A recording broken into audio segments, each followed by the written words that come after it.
的，那我们再回到课程。好，那我们现在要讲一下我们最后的一样东西啊。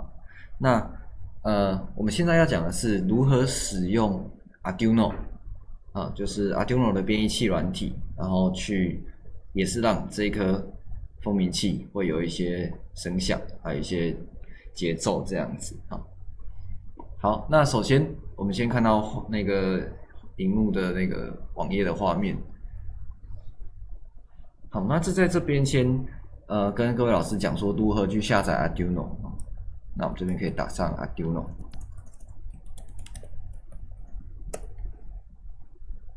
好，那我们现在进到这个画面之后，我们的第一个Arduino Dash Home， 好，点进去。那这个是一个 Arduino 的官方网站。那这个官方网站其实还有蛮多可以看的，像是这里有它的一个Project Hub， 那这个里面就有一些就是各个创作者分享他的一些作品出来的一个地方。那这里老师们如果有兴趣的话，可以就是点过去找找看有一些什么东西这样子。那我这边先随便找一个来点给老师看好了，看有什么有趣的。好，假设这个好了，这个是一个用球然后做沙画的一个作品。那他这边就会告诉你说他用到的是哪些材料，像材料它的编译器是什么，就是我们等一下会讲的这个编译器。那它这边会有一个影片，然后以及它的一些介绍，说怎么设计的，使用的材料是什么。对，这边蛮多那个创意的想法可以看，可以去做参考。好，那我们再回到那个 Arduino Home 这里，那我们要下载它的编译器。首先我们到这个 Software 这里，点选，点选之后，它会告诉你说，你现在可以去下载它的最新的编译器。现在，今天是7月29号，那它的最新编译器是 1.8.15 这一个版本。那在这边是一个下载的一个连结哦。那如果你的是一个苹果公司出的电脑，那也可能你要下载这个 Mac 的这个版本。那如果你是 Windows， 你可以下载用这个 Windows App 去下载，也可以用这个直接是一个安装档的方式下载我会比较建议使用安装档的方式下载。那点选这个下载之后，它会跳出这一个画面。那它会询问你说你是否要支持这个 Arduino 的编译器那这看个人的一个经济能力啦。如果你想要抖内给他，然后让他们去再更精进这个编译器，你可以选择一个金额去做支持。那如果你没有要抖内任何金额，可以选择这个 Just Download。好，那安装完毕之后，就请各位老师依照他的一个安装的方式进行安装。就是直接点选就可以开始安装了。那我这边就不另外安装了。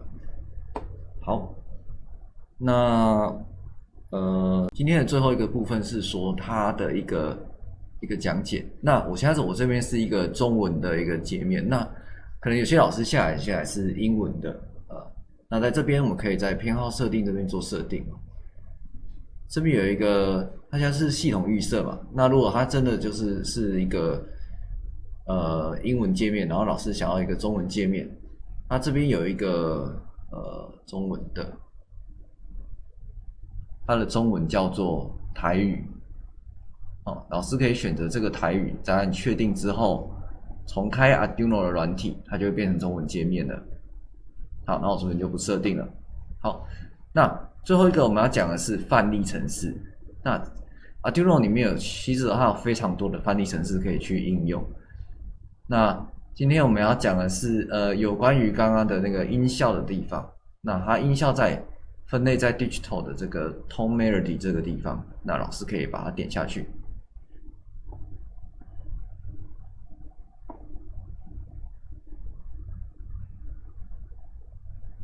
好，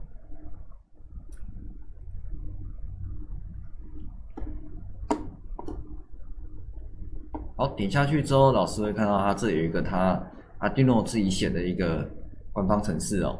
好，那它这边是有设定好一个旋律哦 ，C4 G3 A3的这个旋律以及它的节拍，它都设定好了。那老师们可以从这个地方去做一个修改，也就是可能像是刚刚的这个小蜜蜂，那它可能是4拍的，那老师就可以从这边去做修改。那只要上下的 melody 跟这个节拍是那个数量是相等的，就不会错了。好，那这边我们就直接复制到我们的这个 Tinkercad 上面去。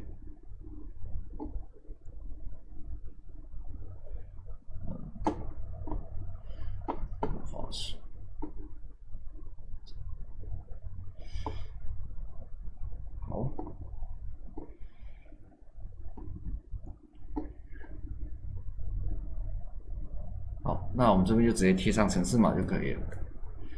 好，但是它上面这里有一个叫做 library 的东西，在 Tinkercad 上面它刚好没有这个 library， 那我们要取代到这个 library， 那我们再回到我们刚刚的这个程式码那边。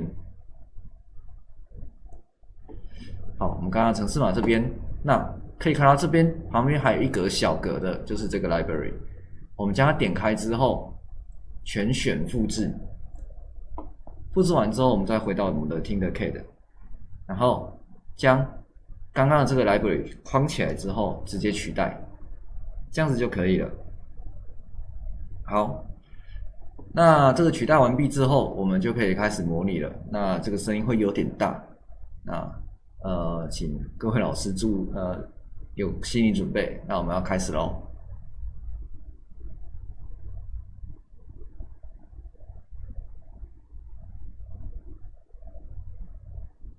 好 ，OK， 它就是播一次这样的一个音乐。好，那这部分老师们就可以依照学生的一个创作的需求，然后请他们去找一些像是直笛的简谱啊，或是什么的简谱，那就可以应用在这个地方，然后以及它的节奏，那就可以做出一个音效或是音乐。